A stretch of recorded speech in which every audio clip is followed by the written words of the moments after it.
Em primeiro lugar, quero me apresentar.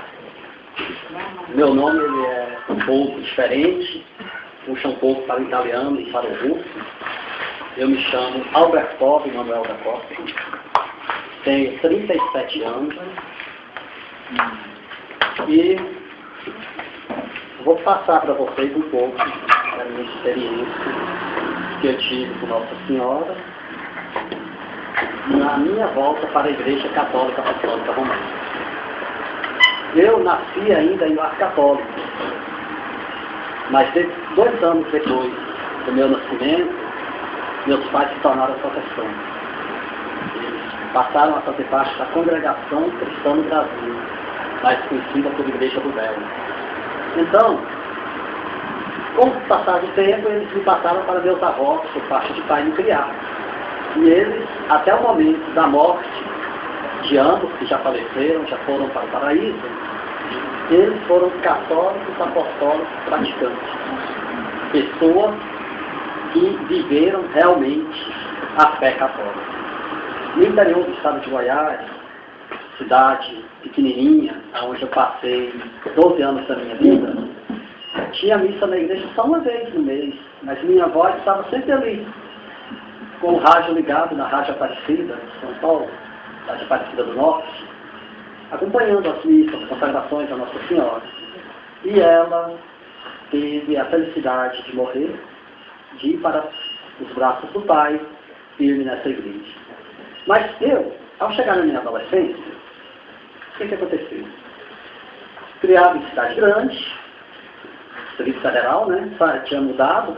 Com 12 anos eu saí de lá da minha cidade, fui para Brasília, comecei a ter contato com tudo que uma metrópole oferece, principalmente para adolescentes. Eu comecei a ter contato com diversões, com pessoas que só ensinam o que não presta, mas graças a Deus, Deus ainda me livrou ainda das provas. Mas eu cheguei a experimentar, mas Ele me livrou. Mas na Igreja Católica eu não queria saber de nada.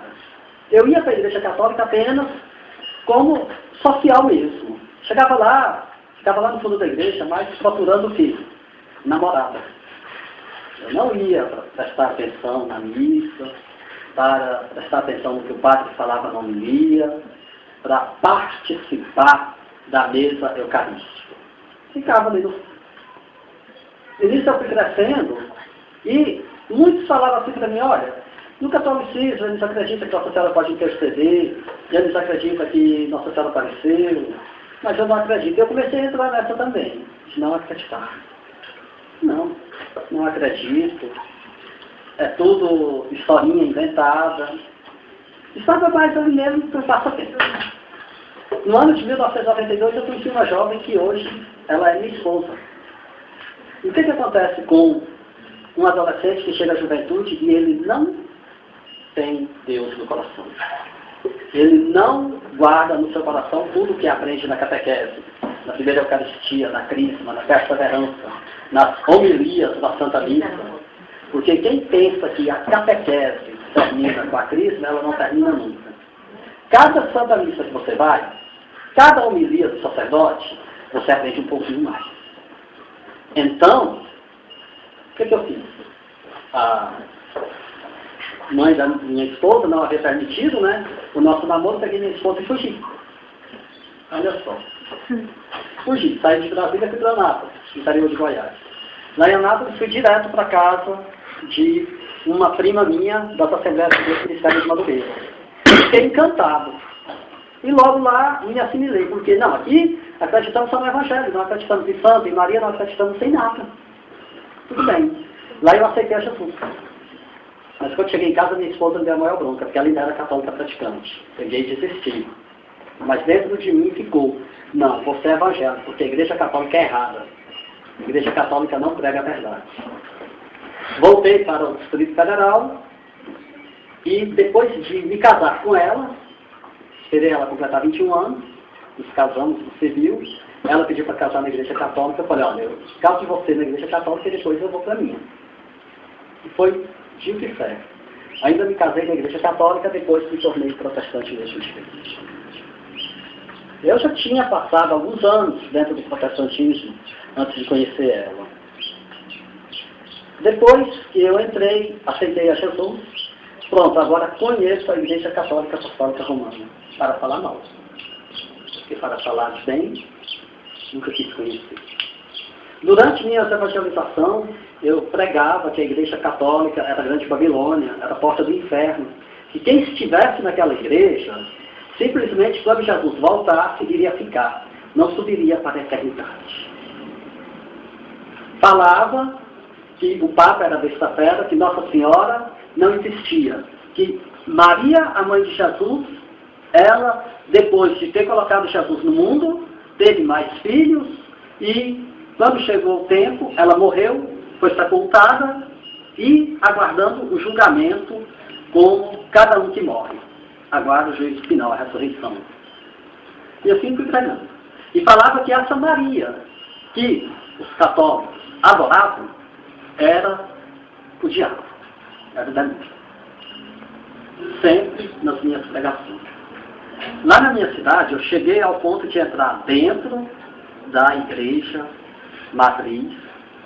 Depois que terminava a missa, eu ficava lá no fundinho, no cantinho, começava a entregar folhetim.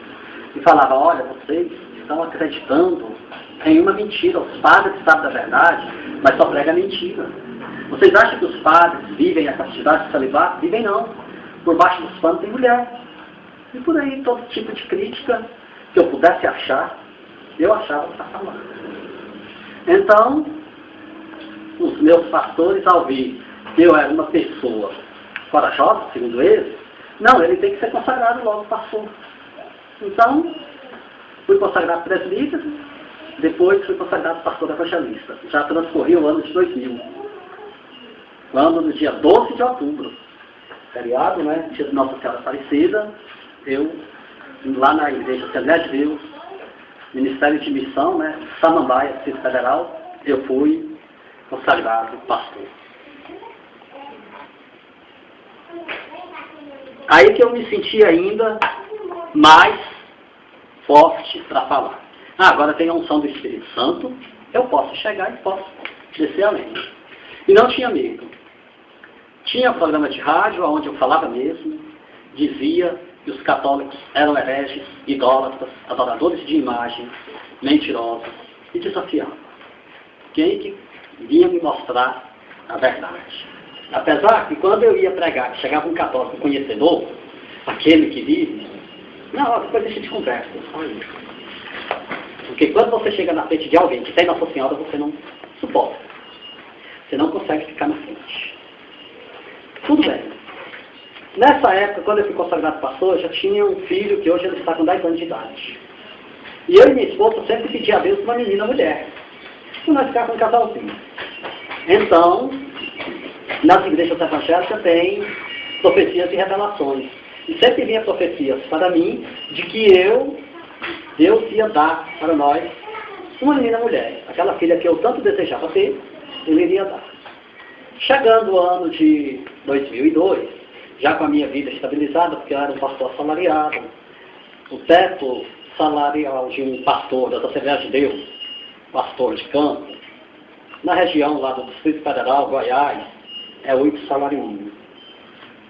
Então, quer dizer, eu tinha 8 salários mínimos, mais 20% do dízimo que entrava, mais as ofertas da igreja que eu poderia tirar o tanto que eu precisar para mim poder contar alguma coisa para mim, subsistência. Tinha uma casa toda montada, do bom e do melhor, ali com tudo de bom que a gente deseja ter dentro de uma casa. Só não tinha ainda um automóvel, uma conta muito boa, mas só que minha conta era conjunta com a igreja, eu tinha a senha e eles também. Então, tudo bem. Todo pastor é assim, a conta é conjunta com a igreja. Ele não tem a conta somente para isso. Então, falei para minha esposa, olha, estamos já estabilizados, agora vamos parar de evitar. Eu utilizava o método da cadelinha com ela. Então vamos parar de evitar para que possamos ter essa criança. Era o mês de agosto do ano de 2002. Agosto, setembro, e nada dela ficar grávida. No final de setembro eu falei, olha, ainda não é o tempo de Deus, vamos voltar a evitar. Voltamos a evitar. Veio mês de outubro, mês de novembro, tudo normal. Quando foi no dia 2 de dezembro, logo pela manhã da segunda-feira, ela começou a sentir fortes dores no estômago. Eu, pensando que fosse algum desarranjo intestinal, arrumei alguns remédios para ela. O dia foi passando e nada dela melhorava. Quando foi por volta de 4 horas da tarde, eu peguei, falei, não, vou levá-la para o hospital da cidade. Levamos. Chamei um pastor amigo meu, pegamos ela, colocamos no carro e descemos para o hospital. Chegando lá, o médico pediu um exame de sangue, o resultado veio, mas o médico não olhou. Apenas falou que levasse ela para a enfermaria, para ser internada. Deixei ela com a irmã, fui para casa, fui para a igreja, dirigi um culto aquela noite, no outro dia de manhã, quando fui visitar, ela estava pior do que quando eu havia entrado. Perguntei para aquela irmã, o médico não veio aqui? Ela, não apareceu nenhum médico aqui não. Aí, com muito custo, consegui que removessem ela para Taguatinga, no Distrito Federal. A minha cidade fica no entorno, na divisa, dá uma distância de mais ou menos 40 quilômetros de Taguatinga, que já é uma cidade grande. Ao chegar em Taguatinga, o médico, ao consultá-la, né, examinar, falou, olha, é uma gravidez cubaria. Eu falei, doutor, não tem essa possibilidade, porque ela não apresentou nenhum sinal de gravidez, o período menstrual está normal, não vi diferença nenhuma, então pode ser apendicite. Vamos fazer os exames mais pormenorizados. Ela foi levada para a sala de triagem do centro cirúrgico, onde uma médica já esperava. A médica, ao examiná-la, já me chamou e falou assim, olha, ela está semi-inconsciente, foi uma gravidez tubária, a trompa se rompeu, uma forte hemorragia interna, então vamos operar ela agora. E a médica pediu até que eu ajudasse a enfermeira a trocar a roupa dela. Ajudei e levei a maca com a enfermeira até na porta do centro cirúrgico, onde a médica já estava lá do lado de dentro, e pegou a maca e levou. A doutora me deu o ramal do centro cirúrgico e falou, daqui 20 minutos você me liga. Passados esses 20 minutos, eu liguei, a médica simplesmente disse essas palavras, você acredita em Deus? Você pode começar a fazer suas orações, porque ela já está em coma, nós vamos fazer a cirurgia para estancar a hemorragia e levar ela para o UTI. Aí vai depender dela reagir. Saí do hospital desesperado, liguei para a família dela e falei, olha, vocês se preparem que talvez vamos ver ela somente no caixão. E pensei comigo, vou procurar uma igreja para orar. Saí do hospital, atravessei uma avenida comercial para chegar em uma outra avenida, mas em uma daquelas travessas, minhas pernas desfaleceram e eu encostei numa parede chorando. Veio uma mulher por trás de mim, bateu assim no meu ombro. Eu levantei meu rosto, olhei para aquela mulher, estava num traje normal, vestido normal, cabelo preto, longo, e a mulher me perguntou, por que você está chorando? Falei, olha, minha esposa está morrendo e eu não posso fazer nada. A mulher deu um sorriso. Eu fiquei até assim meio sem entender. Eu falo que minha esposa está morrendo e ela faz aí. Mas ela me disse assim, olha, não se preocupe, minha esposa vai ficar boa. Com essas palavras foi como se uma mão entrasse no meu coração e tirasse toda aquela agonia. Baixei minha cabeça chorando e quando me levantei assim, para procurar a mulher, ela não estava mais ali. Vi que tinha uma pessoa em pé na frente de uma loja comercial. Fui até aquela pessoa e perguntei, moço, cadê aquela missionária que eu estava falando com ela? Eu quero que ela ore pela minha esposa. Porque lá vai muitos evangélicos nesse horário, era por volta de 2 horas da tarde. Vai muitos evangélicos para as visitas lá no hospital. E aquele rapaz me falou, olha, você não estava conversando com ninguém. Você chegou aqui, calado, chorando. Eu estava daqui vendo e agora você está falando comigo. Saí dali, sem entender, fui para a casa de parentes meus, próximo do hospital, e quando foi 5 horas da tarde, voltei no hospital. Entrei em contato com a enfermaria, ela ainda não estava nos quartos.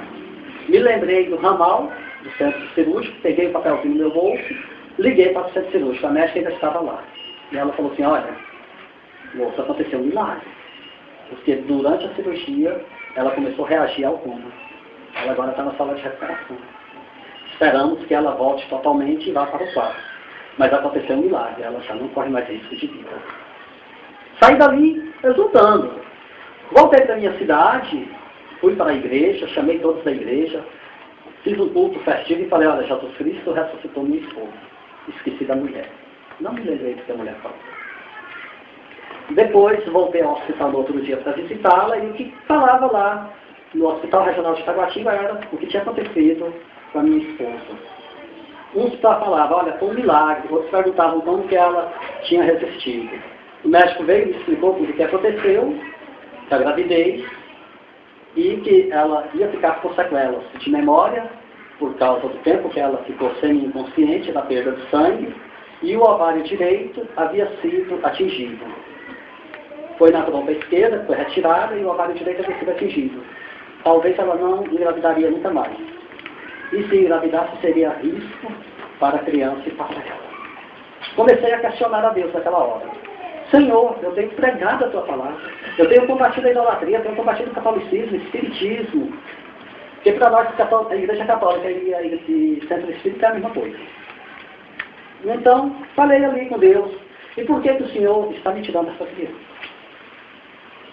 Fiquei muito triste, mas quando ela recebeu alta, eu levei ela para casa e falei, a partir de hoje, vamos usar preservativo. Por quê? Para que você não engravide novamente. Porque é risco de vida. Então, veio o ano de 2003, ela ficou boa, a memória dela foi totalmente restaurada, ela não ficou com sequelas, mas eu nunca mais me lembrei daquela mulher. Continuei a minha saga de pastor, evangelista, pregando, combatendo o catolicismo, não tinha medo. Se eu visse alguém com uma camisa com estampa, eu falava, olha, se você continuar carregando esse demônio aí nessa camisa, você está no inferno. Ia numa casa que tivesse crucifixo, ou imagem, falava, olha, vocês têm estátuas aqui, é combatido pela Bíblia, mostrava na Bíblia todas as passagens, e falava, se vocês não aceitarem Jesus, vocês estão condenados. Então, quando foi no final do ano de 2003, dezembro, eu fui designado para uma cidade vizinha, Alexandria, uma cidade que hoje eu posso falar, mais católica do que ela, estou conhecendo essa daqui. Já ouvi, porque lá a cidade é 70% católica, mas aqui eu acredito que é 100%. Aqui eu acredito que é 100%.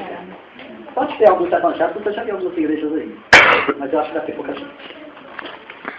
Então, o que acontece? O que eu também digo aqui, deixo esclarecido, que eu não estou combatendo nem criticando a eles. Apenas conto uma graça que aconteceu comigo e que eu sei que hoje eu conheço qual é a verdadeira igreja deixada por Jesus. No dia 17 de fevereiro de 2004, deixei minha cidade, Santo Antônio do Descoberto, e fui para Alexandria, distância de mais ou menos 60 quilômetros. Cheguei lá, arrumamos a mudança na casa, no fundo da igreja, ao qual eu ia dirigir. Comecei a andar pela cidade para conhecer a cidade. Falei, opa, aqui é bom. Aqui a gente tem muito idoso. E é aqui que eu vou fazer a obra de Deus. Uns 15 dias depois de eu estar ali, fui dormir à noite e um sonho. Uma mulher no sonho falou para mim, olha, a filha que você tanto pediu, olha, você vai ter. Sua esposa está grávida. Acordei, assustado, fiquei pensativo, virei para o outro lado e dormi. A mesma mulher? Daqui a pouquinho ela dizer a surpresa dela. Então, no outro dia, quando eu acordei, falei com a minha esposa. Olha, eu tive um sonho assim. A mulher falando para mim que você ia. Mas só que eu não reparei na face da mulher do sonho, não me liguei com nada. Por isso que eu até falei para ela, né, que daqui a pouquinho vamos entender o mistério. Aí minha esposa olhou e sorriu e falou, quem dera fosse verdade. Eu falei, é mesmo, quem dera, porque estamos usando preservativo e você não pode engravidar. Mas tudo bem. Passado uns 15 dias depois desse sonho, a minha esposa começou a ficar da depressão. Ela não levantava da cama. Eu fiquei preocupado. Aí alguns irmãos de lá, alguns pastores de outra denominação, né, que já tinha muita admiração por mim, vinham para mim e falavam, olha, pastor, é o diabo. É obra de bruxaria, porque Deus tem uma obra tão grande com você aqui que o diabo já tocou na sua mulher para que você não possa evangelizar. Porque realmente eu fiquei por conta da casa, tinha que cuidar da casa, cuidar do meu filho que tinha começado a estudar naquele ano, E tinha ainda a igreja para cuidar, então não me sobrava tempo para evangelizar. Tudo bem, vamos fazer campanha de oração. Vamos, começamos. Era campanha de oração em casa, era vigília, era culto de oração, era subir no monte de madrugada para orar, para Deus repreender aquela obra de bruxaria da minha esposa. E nada dela melhorar. Quando foi uma certa tarde, eu estava lá em casa, abri a Bíblia, lendo no Evangelho de Mateus, uma passagem que os discípulos chegam até Jesus e questionam por que eles não conseguiram expulsar certos demônios. E Cristo fala, olha, há certas castas de demônio que se expulsa com jejum e oração. Eu fiquei pensativo, eu falei, ué, jejum e oração. Eu estou jejuando, eu estou orando. E a mulher não fica boa, então vou levar no hospital. Falei para ela, olha, amanhã cedo eu te levo no posto de saúde. Cheguei lá, o doutor olhou para ela e falou, ela não está grávida? Falei, não, doutor, estou usando preservativo, não tem possibilidade dela estar grávida, mostrei o laudo, ela não pode engravidar. Aí ele, tudo bem, vamos pedir então os exames. Pedi exame de sangue, hemograma completo, exame de fezes, urina no meio, ele colocou o papel do exame, teste de gravidez. Eu olhei e falei, não fazer, não está grávida mesmo. Levei ela no laboratório, fez os exames, uma semana depois fui pegar o resultado. Na rua mesmo eu abri um envelope. Fui direto no teste de gravidez. Positivo. Naquela hora, foi como se desse um estralo na minha cabeça. Veio na minha mente o rosto da mulher de Taguatinga com o rosto da mulher de Sonha. Era mesmo. E eu falei comigo, não é possível. Quando católico eu não acreditava, não é agora que eu vou acreditar. É o demônio que está querendo me atrapalhar mesmo. Não é Nossa Senhora, porque Nossa Senhora não pode aparecer para ninguém. Cheguei em casa nervoso, agoniado, já tinha uma pastora lá. E a pastora chegou e me perguntou, pastor, você está nervoso? Falei, olha, o teste da minha esposa deu positivo, ela está grávida. A mulher se levantou, olhou para mim e falou assim, olha, essa criança vai ser uma maldição na vida de vocês. Ela falou essa palavra e eu não tive nem força para falar nada. Em pé eu estava, em pé eu fiquei. E ela saiu pela porta da sala. Assim que ela saiu, minha esposa, nessa hora, estava deitada, se levantou, chegou até na porta e falou para mim, Alberto, a partir de hoje eu saio dessa igreja, porque a vida que eu levo aqui no ventre foi Deus quem deu. E Deus não dá maldição. Quem dá maldição é o diabo, e o diabo não dá vida. Falei, olha, você não pode fazer isso. Já imaginou o pastor com mulher desviada? Aí ela, não, você fica que eu estou saindo. Pensei comigo, se não falta o demôniozinho, encucar minha cabeça com essa mulher, agora minha esposa sai. Era o mês de março.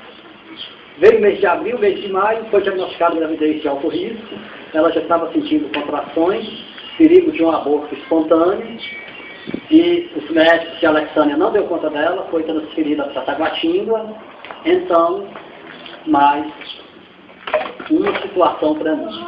2 vezes por semana, eu tinha que sair de Alexânia até Taguatinga, quase 100 quilômetros de distância, e Santo Antônio fica bem no meio, e tinha que levar ela para a infância. E ela tomando medicamentos. Os médicos iam tentar segurar a gravidez até o 7º mês, fazer uma cesariana e levar a criança para a incubadora. Falei, Senhor, o que está acontecendo?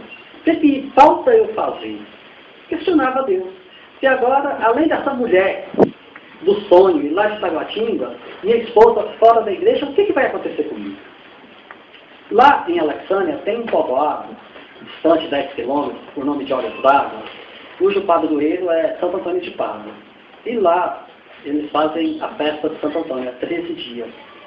E junta muita gente. Muita gente mesmo. Pensei comigo, já sei, vai evangelizar nessa festa. Liguei para o meu pastor presidente, pedi autorização, ele permitiu. E eu falei assim, eu vou fazer um evangelismo. Vou respeitar só a hora da missa, porque senão os padres põem a justiça em cima de mim. Depois, durante a festa, vão fazer culto público ao ar livre, na frente da praça. E pensei, os 3 últimos dias. No ano de 2004, caiu sexta, sábado e domingo. 11, 12 e 13 de junho. Mas está cheio de gente. Vai ser bom. Peguei a igreja todinha, preparei, pedi que fizessem vigília e oração, que eu queria ganhar no mínimo 50 pessoas. Queria no mínimo 50 católicos passando para protestante cada dia que eu fosse. Aluguei trio elétrico, consegui cantores, pregadores, tudo organizado. No dia 10 de junho, Depois do culto, falei com todo mundo, olha, agora cada um para sua casa, orem bastante, porque amanhã nós vamos estar lutando de frente com o encardido. Não está de frente mesmo com ele.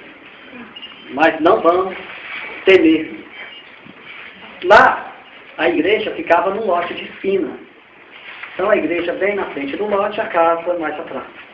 A janela do quarto onde eu e minha esposa dormia, não tinha veneziana, era só vidro. Então deixava entrar um pouco da luminosidade da iluminação pública da rua. Cheguei dentro de casa e falei, não vou nem acender luz para não acordar ela. Quando eu entrei no meu quarto, que eu sentei na cama, eu vou dizer para vocês, eu creio, eu acredito que foi Nossa Senhora. O quarto, naquele momento, se encheu de uma luz tão forte que a luz do meio-dia, quando o céu está limpo, o sol do meio-dia é fogo perto daquela luz. Na hora que deu aquele relâmpago e aquela luz, eu pensei assim, é uma influência do diabo. Quando eu pensei em falar, está repreendido em nome de Jesus, minha língua ainda achou, eu não consegui falar nada. Vou sair correndo. Quando tentei me levantar, minhas pernas falhou, eu caí encostado no chão. No meio daquela luz, aquela mesma mulher. E ela me perguntou, por que que você tira as ovelhas do rebanho do meu filho? O coração de Jesus está transpassado de dor pelas suas atitudes. E ela completou, a criança que você tanto pediu a Deus, eu tenho intercedido junto ao meu filho por ela. Ela vai nascer com saúde. Eu não conseguia fazer outra coisa a não ser chorar. Aquele rosto ficou para sempre gravado na minha memória. O amor que ela transmitia, a serenidade, a paz, a beleza daquele rosto. Aquela mulher que eu tanto combati, que eu tanto falei mal, que eu tanto critiquei, estava ali na minha frente. Digo para vocês, eu era arrogante, como pastor, mas todo o amor transmitido por ela não tem coração nesse mundo. Possa ser o coração mais duro, possa ser o coração de pedra, possa ser a pessoa mais arrogante, possa ser a pessoa mais incrédula. Ele se prostra diante o amor de Nossa Senhora. Ele não consegue permanecer. Ele não consegue. Porque nela está todo o amor de Jesus Cristo por nós. Não foi à toa que na cruz ele falou, filho, eis aí tua mãe. Não foi só com João, o apóstolo, igual os protestantes falam. Ali João representava a igreja, representava todos nós, ao qual ele deu essa mãe. Uma mãe tão querida que ela intercede, ela vela até por aqueles que batem nela. Até por aqueles que falam mal dela. Não é só, não pensando que é só evangélico, não. É católico mesmo, que não acredita, igual eu. Ela vela, ela guarda e ela ama. Principalmente os jovens. Principalmente os jovens. Digo isso por uma das mensagens dela em Medjugorje, que ela falou para um dos videntes, que os jovens são o futuro da igreja. Que nos jovens estão depositados a igreja que vai continuar e vai prevalecer nesta terra. Então, depois desse momento que ela falou, ela foi desaparecendo no meio daquela luz, a luz foi desaparecendo, eu achei força só para uma coisa, sair correndo de dentro de casa. Dentro de mim, no meu coração, estava um misto de alegria e de arrependimento. De arrependimento do tanto que eu falei mal de Nossa Senhora, do tanto que eu falei mal dessa igreja. E de alegria porque ela deixou aquela alegria dentro de mim. Saí dali correndo, entrei para dentro da igreja, aonde muito eu preguei contra ela, dobrei meu joelho e falei, Senhor, a partir de hoje eu saio daqui, porque eu sei que esta não é a sua verdadeira igreja. O Senhor está presente aqui, mas eu sei que aqui não é a sua verdadeira igreja. Aquela edificada em Pedro, ao qual o Senhor falasse, tu és Pedro, e sobre essa pedra edificarei a minha igreja. A ti será entregue as chaves do reino dos céus. Tudo que ligares na terra será ligado no céu. Tudo que desligar-se na terra será desligado no céu. E nem as portas do inferno prevalecerão sobre ela. Ali eu falei que não ficaria mais. Não consegui mais dormir aquela noite. Ficava andando dentro de casa, lá de fora. Dentro de mim uma alegria. Dava vontade de gritar para todo mundo ouvir. Nós temos uma mãe abençoada, uma mãe que vela por nós, uma mãe que guarda. Nós não estamos sozinhos. A igreja de Jesus Cristo tem uma mãe. As outras são órfãs de mãe, mas a que Jesus deixou tem uma mãe. Eu já tinha mais de 15 anos protestantismo. Então, no outro dia, logo de manhãzinho, eu liguei para o meu pastor presidente e falei, pastor, preciso que o senhor venha até aqui, que eu preciso conversar. Quando ele chegou, por volta do meio-dia, eu já tinha desmarcado tudo.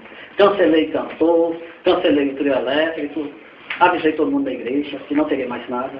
Quando o pastor chegou, eu peguei a chave da igreja, coloquei em cima da mesa e falei, pastor, está aqui. Acontece que quando eu peguei o resultado do exame da minha esposa, eu falei com alguns pastores o que estava acontecendo dessa mulher, e eles falaram que era o diabo. Então o pastor chegou para mim e falou, você vai acreditar no diabo? Eu falei, não, eu vou acreditar no nome de Jesus Cristo. Eles falaram para mim, então você escolhe a bênção ou a maldição.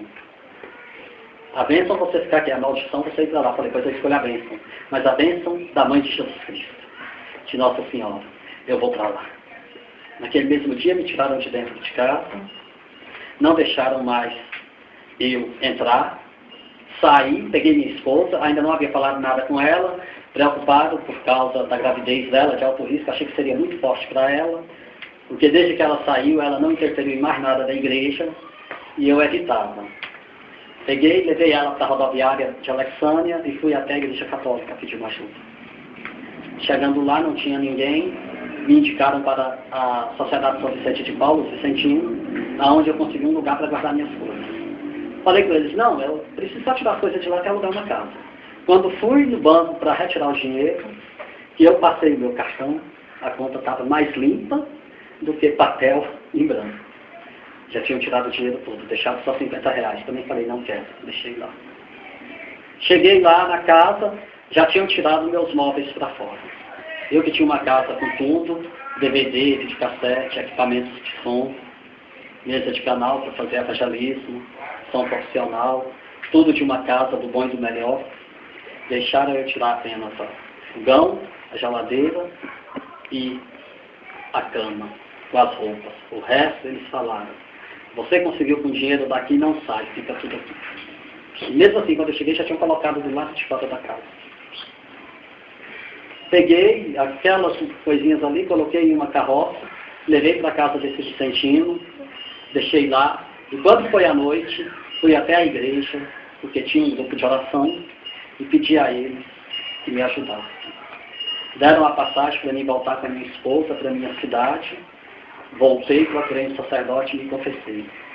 Lá na minha cidade, eu tinha um pedaço de terra, por herança, que meu pai me deu ainda em vida. E eu tinha começado a construir uma casa. Estava as paredes levantadas, o piso, o telhado, porta, janela, tudo direitinho. Faltava acabamento. Como eu morava em terreno da igreja, morava na casa pastoral, eu não me preocupava muito em terminar logo essa casa. Eu estava terminando ela aos poucos. Falei, não, vamos voltar, vou pegar, vou para dentro da casa, no terreno do meu pai. O terreno pertence a mim também, uma chácara que ele dividiu entre todos os filhos. Quando fui falar com ele que ia ocupar a casa, ele falou, você voltou para a igreja católica? Você é um filho que eu estou enterrando agora. E daí para cá, nunca mais ele recebeu a minha bênção. E a casa, eu vou mostrar para vocês a foto aqui no notebook. Ele não deixou entrar na terra e derrubou a casa. Me vi, meu Deus, e agora? Sem casa, sem emprego, sem salário, esposa grávida, gravidez de alto risco, aonde eu vou ficar? Uma tia minha que me criou junto com meus avós, que me deu toda a educação religiosa também, foi alugou um barraquinho de 3 cômodos, bem pequenininhos, colocou lá dentro. Eu ia para a igreja lá da cidade só chorar. Entrava dentro e não sabia fazer outra coisa, não se chorar. Lá tinha um cidadão que tinha uma lojinha de artigos religiosos. Um dia ele chegou em mim e perguntou o que foi. Eu falei, não, nada não. Outro dia a mesma coisa. No terceiro dia falou assim, olha, Nossa Senhora me falou que é me cuidar de você. Eu não suportei na hora. Isso aí. Eu não suportei na hora. Comecei a chorar. Falei para ele. E ele falou, não, você tem que dar esse testemunho. E dei esse testemunho a primeira vez naquela igreja onde eu tanto entrei para falar mal, para evangelizar. Dei o testemunho e Nossa Senhora não deixou faltar nada para mim, até hoje. São 4 anos que eu retornei. No dia 16 de novembro de 2004, a nossa filha nasceu. Era para ser tirada no 7º mês. Mas quando a minha esposa foi lá, os médicos, olha, não precisa tirar, está tudo bem. Então eu falo, quando Nossa Senhora intercede, o milagre tem completo. Está tudo bem. Ela nasceu, o parto era para ser cesariana, foi normal. Uma criança linda, nasceu com 3,6 kg, ao qual minha esposa deu o nome de Andressa, e eu pedi para dar o segundo nome, Vitória, porque foi uma vitória na minha vida. Tenho sofrido perseguições, acho que por isso que Nossa Senhora não permitiu que esse testemunho fosse dado a mim. Porque eu tenho sofrido muitas perseguições, peço a oração de vocês, porque no ano passado mesmo, quando foi para mim dar esse testemunho no cenáculo de Nossa Senhora, lá em Lusiânia, foi feita a divulgação, eu sofri um atentado lá na minha cidade, que eu não morri pelas mãos de Nossa Senhora. Tentaram jogar um carro em cima de mim, para me atropelar, mas foi a mão de Nossa Senhora que me empurrou para fora. Quando eu caí no mato, eles descarregaram, não sei, mas se não foi uma pistola, foi 2 armas, porque não foi só 5 tiros. Desses, um atingiu a jaqueta, né, o braço direito da jaqueta, a manga, furou, passando de raspão no meu braço, ficou até a marca, meia vermelha. Eu tenho a jaqueta lá, tenho o registro das ocorrências. Depois foi descoberta a pessoa que fez isso, mas a gente não quis mexer, porque lá a cidade é meio perigosa. É em torno, mas até o padre de lá é ameaçado de morte. Peço até a oração de vocês também, pelo nosso padre Marcelo, né, de lá da cidade. Ele é um padre novinho, só tem 3 anos de ordenado, ele enfrentou a política lá, porque lá, infelizmente, a política não anda de braços dados na igreja. Aqui eu já notei que nessas regiões aqui é diferente, mas lá não anda, porque eu até, quando falou aqui a casa do prefeito, eu pensei assim, meu Deus. Mas aí já dá para mostrar que Deus está presente aqui, não só na igreja, mas no meio político também. E que é bom saber. Lá, infelizmente, não é assim, porque a cidade lá, ela é 80% protestante, Santo Antônio do Cidade, onde eu moro.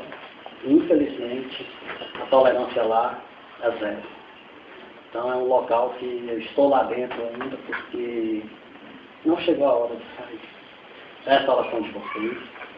E a mensagem que eu quero deixar com vocês é essa. Obedeço ao seu sacerdócio. Obedeço. Saibam silenciar na hora que for para se silenciar. Esteja sempre junto da igreja, andando de mãos dadas. Porque a igreja que nós temos é uma igreja rica, maravilhosa, uma igreja que temos uma mãe que nos ama, uma mãe que intercede por nós. A igreja que temos milhares de exemplos que são santos e mais santos, e nós não precisamos adorar eles, não.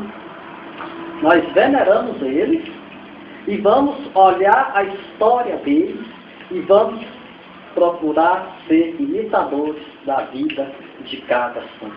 E logo, logo vocês também têm um santo aqui. É um santo. Eu fiquei surpreso, fiquei maravilhado com tudo que eu vi aqui.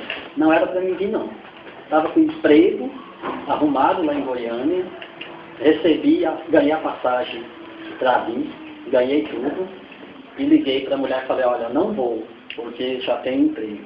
Quando eu desliguei o telefone celular, passado uns 10 minutos, a pessoa com quem eu ia trabalhar me ligou e falou, olha, seu emprego não deu certo. Tem comentário para mim para já ouvir. Liguei para a mulher e falei, olha, a vaga está aí? Ela está. Porque Nossa Senhora não permitiu que eu passasse por outro. Falei, então, estou indo, o emprego não deu certo. E agradeço a Deus de ter vindo, ter conhecido vocês, jovens daqui, jovens de São Paulo, jovens de Cuiabá também. Fico muito feliz e falo para vocês. Sejam obedientes, amem a Nossa Senhora, sigam o exemplo dela. Porque Maria é sinônimo de obediência, fidelidade e compromisso. Obediente. Maria foi obediente desde o início, quando deu seus filhos. Fidelidade. Maria foi fiel que ela nunca cometeu nenhum pecado. E, qual outro que falei? Fidelidade, obediência e compromisso. Ela foi comprometida com a obra de Jesus Cristo. E é comprometida e está cumprindo até hoje. Ela é esses 3 sinônimos para nós. E nós sigamos, sejamos obedientes, fiéis e comprometidos com a Santa Igreja Católica Apostólica Romana, o Santo Padre do Papa, os bispos, sacerdotes. Não deixando de esquecer que, em primeiro lugar, Jesus Cristo e Nossa Senhora. Assim seja. Amém.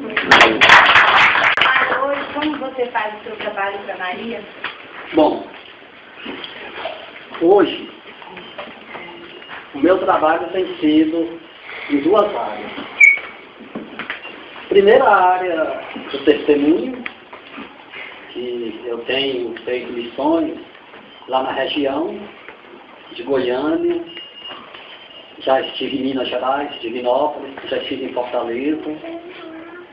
Eu tenho feito esse trabalho, né? Eu deixo até esclarecido para vocês, eu não cobro nada, eu peço só passagem. E no caso, eu não deu para mim trazer a carta, mas eu tenho carta do bispo de Brasília, do sacerdote, que me acompanham, porque desde o início eu procurei fazer o trabalho todo de acordo com a igreja. E a segunda área do trabalho está sendo também na área dos jovens. A gente tem um projeto, né? Estou com um projeto de formar uma comunidade de carisma mariano, voltada exatamente para o alerta contra a questão do que acontece hoje com a juventude. Droga, prostituição, caso da violência, que é muito divulgada na televisão, que tem prejudicado, e também na questão familiar. Porque o protestantismo, agora eu vou falar aqui um pouquinho de algumas coisas que eu quero que vocês guardem no coração. Vou sentir no coração de falar aqui, o protestantismo ele não é a favor da família. Por quê? Porque eles falam, nós defendemos a família, mas não defende porque ele já bate de frente com o que Jesus Cristo fala no matrimônio, né? O que Deus uniu, o homem não separa. E lá não. Lá divorciado pode se casar, pode se separar quantas vezes quiser e se casar quantas vezes. Eles não têm um compromisso. Falo para vocês porque eu mesmo cheguei a celebrar casamento de pessoas que já eram separadas. Lá muitas vezes, na questão de métodos anticoncepcionais, eles não aceitam como a Igreja Católica, para eles tudo é livre, anticoncepcional, DIU, tudo, para eles tudo é livre. E sabemos que métodos anticoncepcionais igual pílula, dispositivo intrauterino, injeções de hormônios, é abortivo, porque matam na vida. Quanto Deus nos deu a sabedoria para que o homem pudesse, através da ciência, desenvolver 2 métodos, né? Que é o método de temperatura basal, método Billings, e o método da tabelinha, que é o que minha esposa fazia. Então não é necessário. E hoje podemos ver o que infelizmente acontece. Não divulga mais a questão da virgindade, porque propaganda da camisinha. Eu fiquei triste, porque lá em Brasília eles colocaram, foi bancas nas rodoviárias, que adolescentes de 13 e 14 anos estavam pegando preservativo. Então quer dizer, divulga o sexo muito cedo. Então eu estou nesse combate. Já andei levando uma encostada, né? Mas eu só queria falar também aqui para ele, a gente está falando em nome dele, que ele está aqui, quem trouxe ele para o cenáculo, e conhece ele, conhece a vida dele, né? Por isso que ele está dando testemunho. ele vir aqui, conhece ele, não conhece a vida dele. A gente não conhece, né? Mas a pessoa que autorizou ele vir falar aqui, conhece, sabe da vida dele antes, né? Por isso que ele autorizou ele dar o testemunho pra gente. Tá? Então vamos agradecer mais uma vez.